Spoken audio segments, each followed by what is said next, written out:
Okay, so we're recording now. A couple things before we get started. So, as far as your tests go, I have the multiple choice questions graded for those of you who took the exam. I do have to give a couple makeups. So it might, let me see, we took it on Friday. So I think the earliest you'll get it back will be like this coming Monday, a week from today. But of course, grades will be posted before that on eCampus. So just keep an eye on the announcement section and your email. And the grades should be posted, I would say, no later than Friday on eCampus. Also, there were some questions, a couple questions you're going to get credit for. So we knew on Friday there was that one multiple choice question where I asked about RNA structure. And we didn't go over RNA structure, so that was thrown out. Later, some students told me that there was a short answer question as well that asked about RNA structure. So of course, that one will be thrown out as well. So you'll get credit for both of those. So I guess the good news is the lowest you could possibly get on the exam now is 7.5 points, because you're getting 5 points for a short answer question, and you're getting 2.5 for the RNA question and multiple choice. Okay. So again, look for your grades to be on eCampus around Friday, and you should get your tests back on Monday. So let's get back to what we were talking about. So when we, before the exam, the last thing we had started talking about but didn't finish was inhibition of enzymatic activity. And there's 3 ways that we can inhibit enzymatic activity. We can see them here. The first is competitive inhibition. Now, in competitive inhibition, the competitive inhibitor is usually a substrate analog. So what do I mean by a substrate analog? I mean something that's very similar to the substrate in its structure, but binds with greater affinity to the active site than the substrate does. So here's an example. So here's an example of a normal substrate active site interaction. When a competitive inhibitor binds, this binds tighter. So by binding tighter, it's occupying that active site so that a substrate cannot occupy that active site, and thus we can't get any reactions catalyzed while a competitive inhibitor is occupying the active site. The next kind of inhibition is uncompetitive inhibition. So in uncompetitive inhibition, the inhibitor binds to the substrate enzyme complex.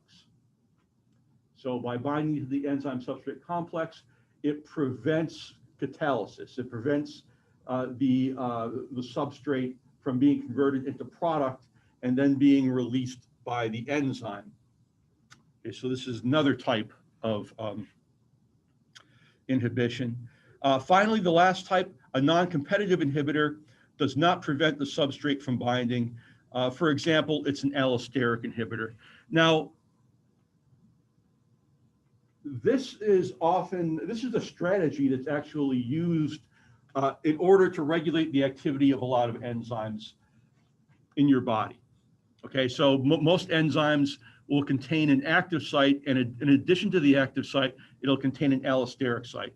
Okay, that allosteric site will bind to a ligand that can either turn on or turn off the activity of that enzyme. It's something that's known as allosteric regulation. In this case, however, we're just talking about the cases in which the allosteric regulator or the ligand turns off the activity of the enzyme. So you can see in this case, when the ligand binds to the allosteric site, it changes the shape of the active site so that it can no longer catalyze the reaction.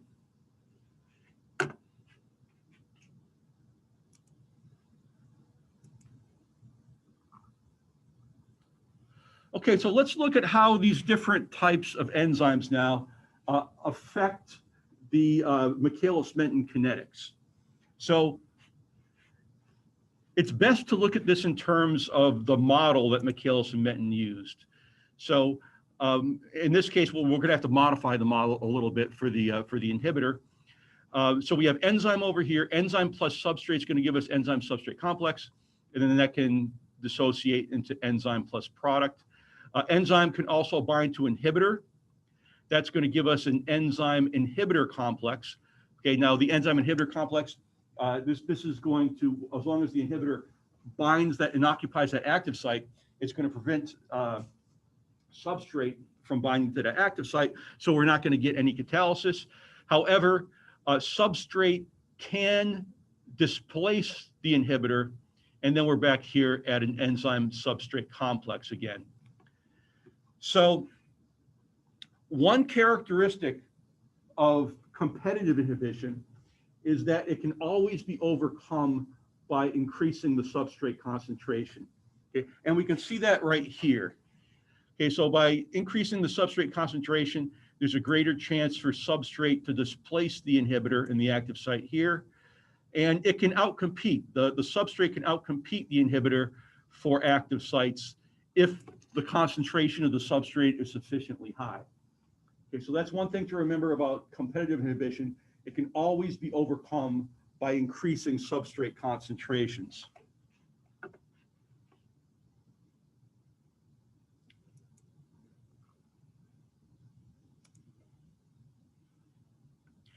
Okay, uncompetitive inhibition. So in uncompetitive inhibition, the inhibitor binds to the enzyme substrate complex, okay, essentially taking away some of the enzyme substrate complex. Okay, so over here we can have, so enzyme binds inhibitor and substrate. Oh, wait a minute, that's not, I'm sorry, got ahead of myself. So we have enzyme plus inhibitor. We add substrate, we get enzyme substrate complex plus inhibitor. If the inhibitor binds the enzyme substrate complex, okay, we're going to get the enzyme substrate complex bound to the inhibitor. Okay, and again, when that happens, we can't get catalysis. We can't convert the substrate into product, and the enzyme substrate complex can't dissociate into enzyme plus product. So we're at a dead end here. Okay. However, the inhibitor can dissociate from the enzyme substrate complex and put us back up here at enzyme substrate complex where it can dissociate. Okay, so by taking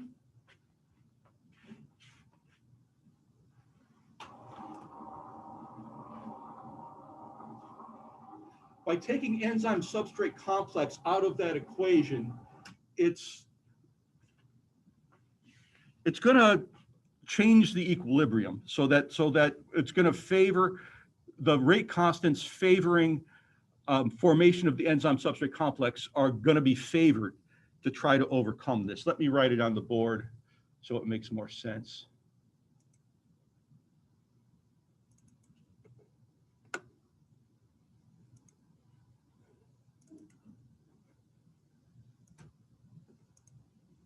Okay.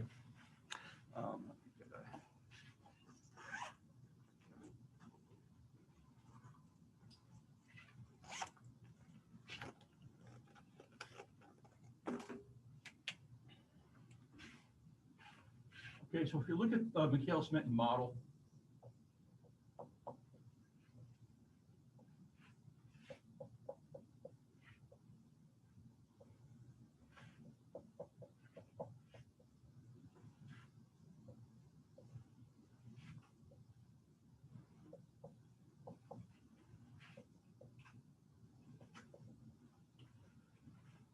okay, so here's the model that Michaelis and Menten used, and of course the definition for the Michaelis constant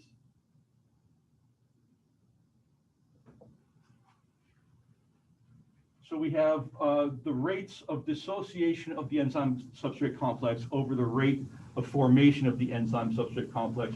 Rate of formation of the enzyme substrate complex is K1. Remember, in this case, K minus 2 is negligible, so we don't include that. And rates of formation, we have K-1, and K2 or K-cat. All right. Now, if by adding an uncompetitive inhibitor, we're essentially taking enzyme substrate complex away, that means that's going to upset the equilibrium. I want to be careful. Remember that Le Chatelier's principle only really applies to equations that you let come to equilibrium. Okay? That isn't necessarily the case here, but remember, all reactions are trying to get to equilibrium. So in that way, it's still going to be affected in a similar way because of that. Okay, so if we take enzyme plus substrate away, the rate constants that are favoring enzyme substrate complex are going to be favored, right, in order to make more enzyme substrate complex. So that means K1 and K-2. Okay, now K-2, of course, is, we usually don't write that because we measure initial velocity, which is at the initial conditions where product concentration is low, so it's negligible. But in this case, K1 and K-2 are going to be favored. So those rate constants are going to be higher. Okay, if those rate constants are higher, that's going to make the denominator here bigger. If we make the denominator bigger, that's going to make the Michaelis constant lower. Make sense, everybody? Okay, so adding an uncompetitive inhibitor. Let me go back to the PowerPoint.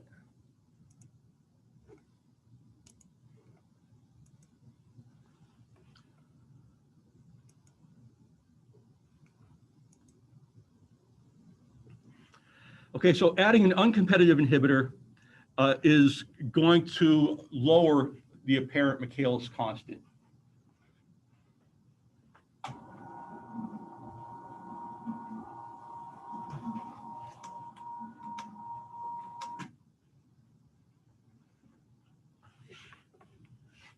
Okay, so in uncompetitive inhibition, the apparent Michaelis constant is lowered for those reasons that I showed you on the whiteboard, and maximum velocity cannot be attained.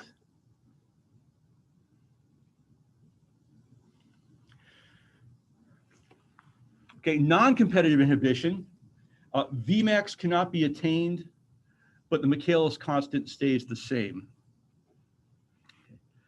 So again, with non-competitive, this is the same thing as allosteric inhibition. So when the inhibitor binds to, let me get my drawing tool. When the inhibitor binds to the enzyme, that changes the shape of the active site and essentially just turns off the activity of the enzyme. Okay, it can still bind to the enzyme, but remember, because in some cases it can still bind to the enzyme, but because the shape of the active site is altered, it can't catalyze reactions. Okay, so again, we get a dead end here. All right. Now, here the inhibitor can dissociate from the enzyme. That's going to give us an enzyme with an active site in the correct conformation that's turned on again. Or over here, the inhibitor can associate and give us an enzyme substrate complex, again with the enzyme in its correct conformation where it can catalyze reactions and then give us enzyme plus product. So in non-competitive inhibition, Vmax cannot be attained again, but the Michaelis constant stays the same. All right.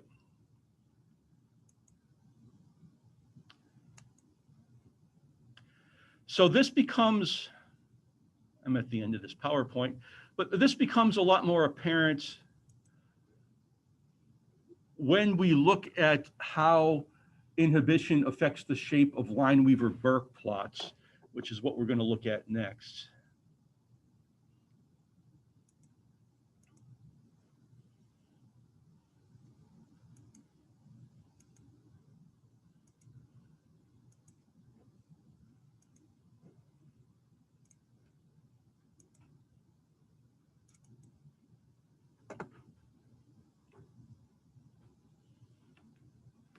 Okay, so let's look at how this affects Lineweaver-Burke plots. So remember, for competitive inhibition, Vmax is unchanged. Now, remember, Vmax is unchanged because we can always overcome competitive inhibition at higher substrate concentrations. So as the substrate concentrations get higher going out on the x-axis, competitive inhibition is going to be overcome by those higher substrate concentrations.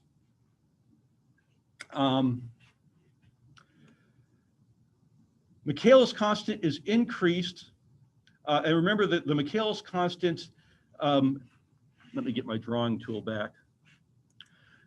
You guys probably remember this from the exam, but the x-intercept is -1 over the Michaelis constant. Okay. So the Michaelis constant is increased. So when we increase -1 over the Michaelis constant, again, we're making the denominator bigger. That's going to give us a smaller negative number. So it's going to move the x-intercept towards the origin. Okay, here to here. Okay, again, maximum velocity. So remember that the y-intercept is 1 over Vmax. And again, this is going to remain unchanged because in competitive inhibition, we can always overcome the inhibition by increasing substrate concentration. Okay. Also, the slope of the plot is increased, so the value for Km over Vmax is going to increase. All right. And the more competitive the more competitive inhibitor that we add, the steeper the slope and the larger the Km is, which is going to move it closer to the origin. So it's going to keep kind of rotating around that point in the y-intercept as it increases.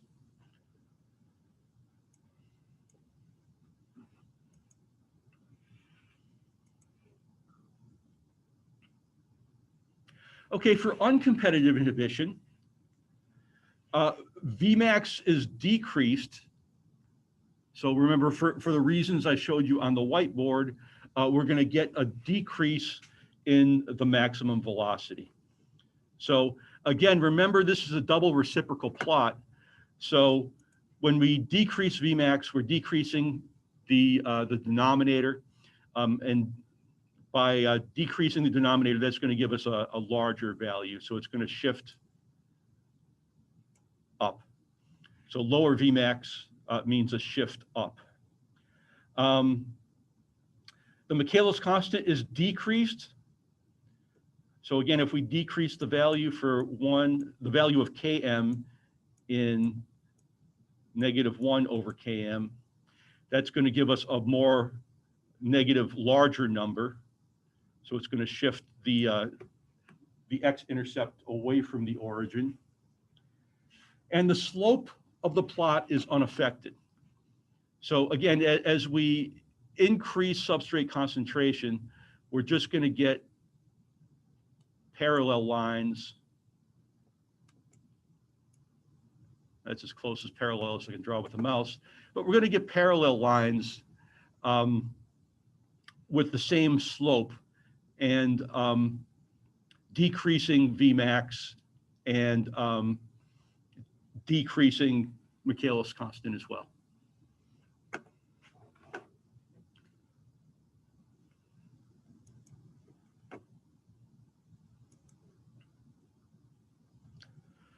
Okay, for non-competitive inhibition, Vmax is decreased. So remember, we're never going to reach Vmax when we have non-competitive inhibition. The Michaelis constant is unaffected. The slope of the plot is increased. So Michaelis constant is going to stay the same down here. With increasing inhibitor concentration, we're going to get lines that hopefully you get the idea, because this is really hard to draw with the mouse. Okay, we're going to get lines. The Vmax is going to decrease. Okay, that's going to move the y-intercept away from the origin. Michaelis constant is going to stay the same, so the x-intercept is going to is not going to move. It's going to stay in the same place, and the slope of the lines, the plot lines, are going to increase. Okay. So if we go back and look at these again, with Lineweaver-Burke plots, it's really, if you're doing an assay and trying to figure out what kind of, you know that you have an inhibitor of an enzyme, and you want to know what kind of inhibition it is, a Lineweaver-Burke plot really makes it painfully obvious what type of inhibition that you have.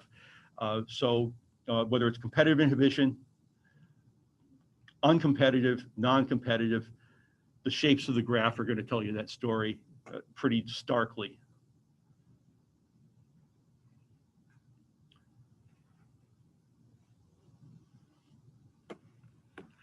All right, next let's talk about sequential reactions. Let me get a drink first.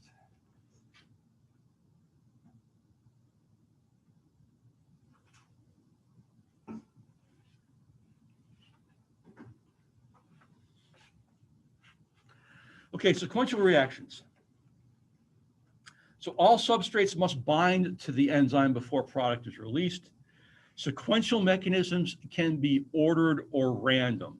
Okay, so think about a second order reaction. So a biomolecular reaction where we have two reactants coming together to make, let's just say, one product in this case.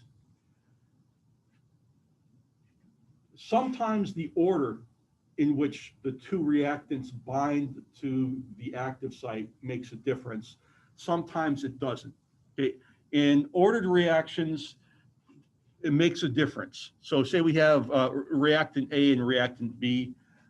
For some enzymes, A will have to bind before B. For some, B will have to bind before A. For others, it doesn't matter the sequence in which the reactants bind. Okay. So sequential mechanisms can be ordered or random. So again, it can be A binds first, then B, or B binds first, then A, or it can be random. Sometimes it doesn't make a difference. Lactate dehydrogenase is an ordered mechanism. So if we look at the mechanism down below of lactate dehydrogenase. So first of all, lactate dehydrogenase, that's where we take pyruvate. So pyruvates, this is an important reaction in anaerobic respiration. Just to give you a little bit of background, you guys don't need to know this for a test or anything, but this is an important reaction in anaerobic respiration or fermentation. So let's say you're exercising very intensely, so intensely that you can't get oxygen to your tissues fast enough to do aerobic respiration. That means that if you can't do aerobic respiration, that means we can't recycle NAD by having it donate its high energy electrons to the electron transport chain. Okay, so your cells, the amount of NAD in your cells is very limited. So we need a way to recycle that NAD. We need an alternate final electron acceptor since we can't use oxygen as a final electron acceptor since we're doing anaerobic exercise. Okay. Pyruvate can act as that alternate electron acceptor. So pyruvate, NAD can donate its high energy electrons to pyruvate. That's going to reduce pyruvate to lactate or lactic acid, and that recycles our NADH back to NAD. All right. Now, this is an ordered reaction. This is an example of an ordered mechanism. So lactate dehydrogenase needs to bind NAD. So this is kind of like the timeline of how things happen down here. So lactate dehydrogenase binds to NADH first here. Then it binds to pyruvate. That gives us the enzyme NADH pyruvate complex. All right. Then the way that the products are released are sequential as well. So first, lactate is released from the active site. Then NAD is released from the active site. And then we're back to the unbound enzyme. Okay, so that's one example of an ordered reaction. In this case, both the order in which the substrates bind matter and the order in which the products are released is also sequential.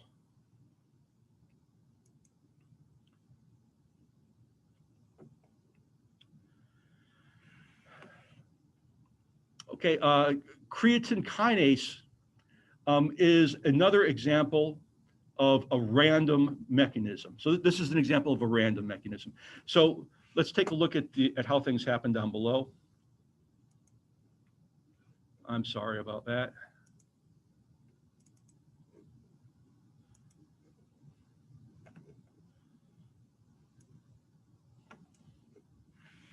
Okay, so if we look at creatine kinase, so we have again, this is a bimolecular reaction. We have creatine plus ATP, giving us phosphocreatine plus ADP. So it doesn't matter whether the creatine or the ATP binds to the active site first. So you can see so here's the enzyme, and we kind of have two pathways we can go through. We can go through a pathway this way or this way. So this way we bind ATP first and then creatine. This way we bind creatine first and then ATP. Okay. Then over here we get the ATP creatine enzyme complex. Okay, so the path that we take doesn't matter. Whether we bind the ATP first or the creatine first doesn't really matter. Okay. Okay, then the reaction is catalyzed, and also the sequence in which the products are released from the active site, in this case, doesn't matter either. So again, we have two pathways we can go through here. If we go through this pathway, we release the phosphocreatine first, then the ADP. If we take this pathway, we release the ADP first, and then the phosphocreatine, and then we're back to the unbound enzyme. Okay, so we have ordered reactions versus random mechanisms. Everybody okay with that? That's a pretty easy concept to get your head around, I think.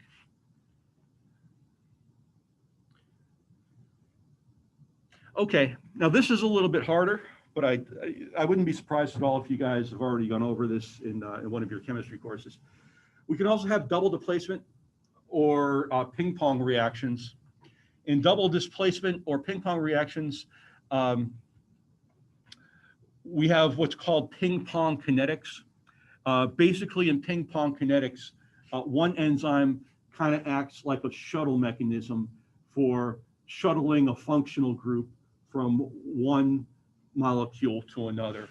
So let's look at, so the example we're using is aspartic acid or aspartate plus alpha-ketoglutarate, giving us oxaloacetate and glutamic acid. Some of these names might sound familiar to you guys. Of course, aspartate or aspartic acid is an amino acid. Glutamic acid or glutamate is also an amino acid. Alpha-ketoglutarate and oxaloacetate, these are both intermediates of the Krebs cycle. All right. So this is what's called a double displacement or a ping pong reaction, and it displays ping pong kinetics. So first we have the enzyme. First, aspartic acid binds to the active site. Okay. Then aspartic, wait a minute. Okay. Sorry, I had to think about this for just a second. So first, aspartic acid binds to the active site. Okay. Then aspartic, an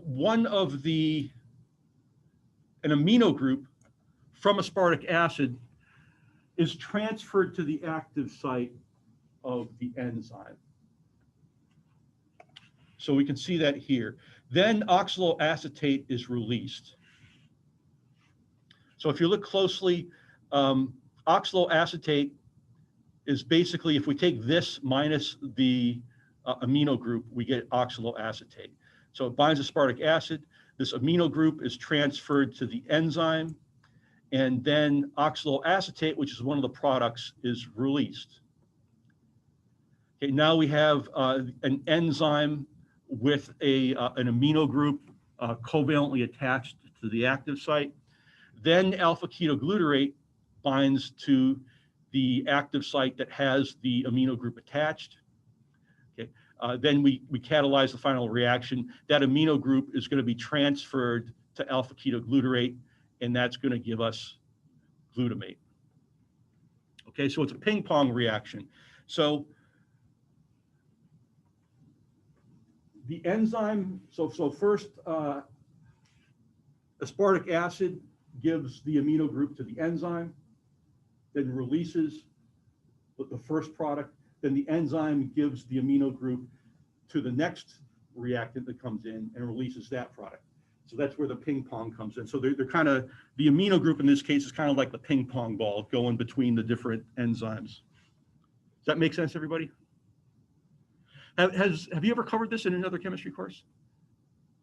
Did you cover this in, like, nobody's heard of this before? I thought that might have been covered before.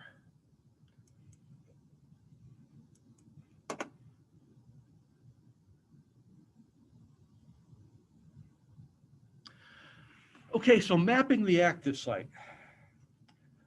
Active sites can be mapped with irreversible inhibitors. Group-specific reagents react with specific amino acid side chains. One example of this is diisopropyl phosphofluoridate, or DIPF, that modifies a crucial serine residue in chymotrypsin. Okay, you guys will become very familiar with this particular serine residue. One of the enzymes whose mechanisms we're going to study in more detail is chymotrypsin, which is a protease, specifically a serine protease, which is where the serine comes in handy. So remember when I told you about competitive inhibitors, is that these are usually analogs of the substrate. Okay? In this case, DIPF is an analog of the substrate. Now with competitive inhibitors, usually the substrate analog binds with more affinity to the active site, but doesn't bind irreversibly. However, when we have analogs that have group-specific reagents, they can react and form a covalent bond with the active site so that it's irreversibly. So they're going to bind irreversibly to the active site. So looking at this example here, so here's DIPF.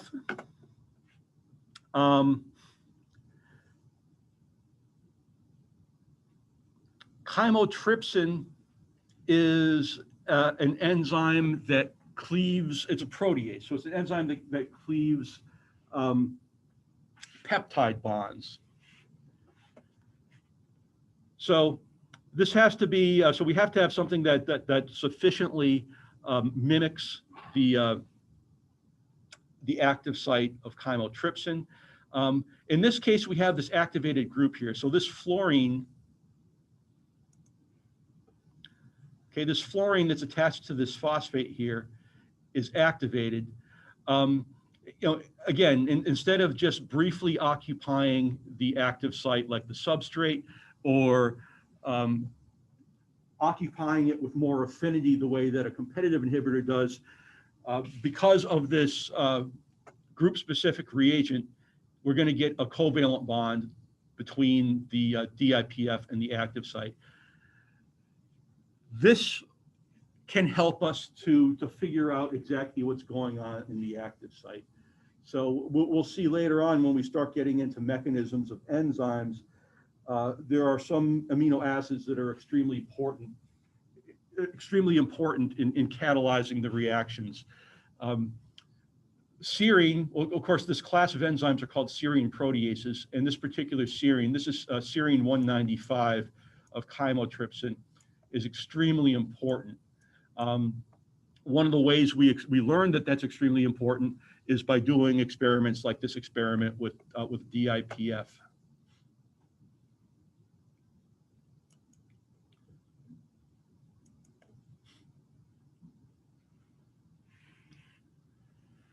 Okay, another way that we can kind of figure out what's going on in an active site by mapping it is using affinity labels or reactive substrate analogs. Reactive substrate analogs mimic the substrate. Okay, so this is going to be even more specific to the enzyme. So this is the natural substrate for chymotrypsin. So chymotrypsin cleaves peptide bonds on the carboxyl side of hydrophobic amino acids. One example of a hydrophobic amino acid that it will cut next to is phenylalanine. Okay, the side chain for phenylalanine is simply a phenyl ring. This phenyl ring here, okay, this is going to bind to something called the S1 pocket of chymotrypsin. And that's going to position this peptide bond in the active site where it can be cleaved. Okay? If we look at tosyl L-phenylalanine chlormethyl ketone, or TPKC here, okay, this phenyl ring mimics the phenylalanine side chain. And over here, here's the reactive group. The reactive group resembles the peptide bond here. Okay?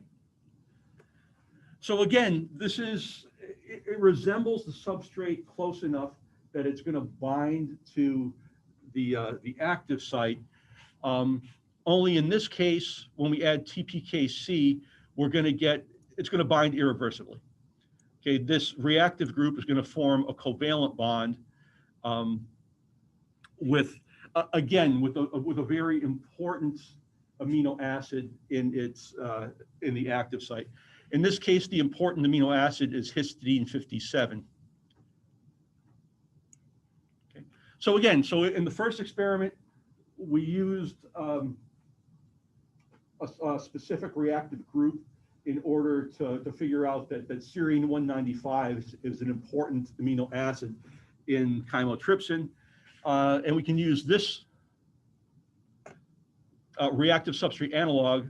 We figure out that histidine 57 is also an important amino acid in the active site of chymotrypsin.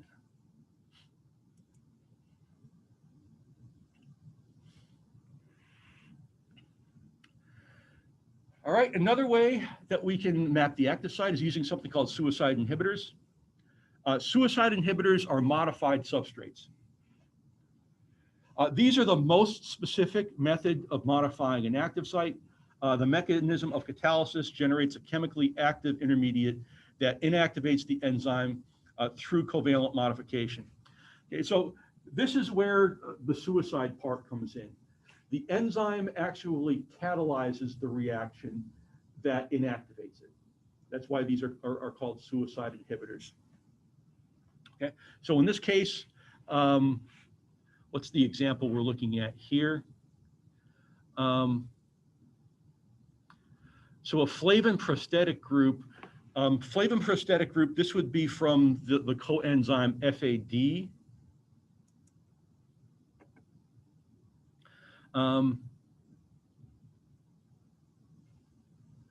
So in this example, they're modifying an FAD to make it into a suicide inhibitor.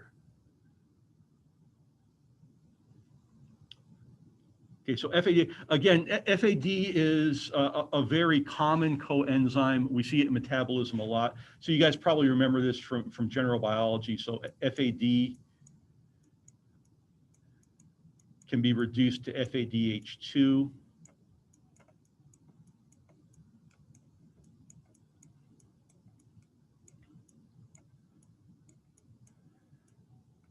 Okay, so in this example, we're modifying, and remember that coenzymes oftentimes act as co-substrates in the way that they behave.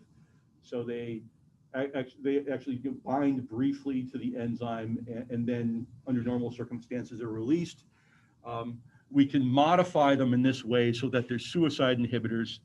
So in other words, they're going to bind to the active site, and then the reaction catalyzed by the enzyme is going to form a covalent bond between itself and the enzyme and inactivating the enzyme. Okay, and then we can take that inactivated enzyme, analyze it, and figure out exactly what the suicide inhibitor is binding to, and obviously what it's binding to is involved in catalysis of the reaction. And in this way, we can map the active site, and figure out exactly what amino acid residues are important in the active site.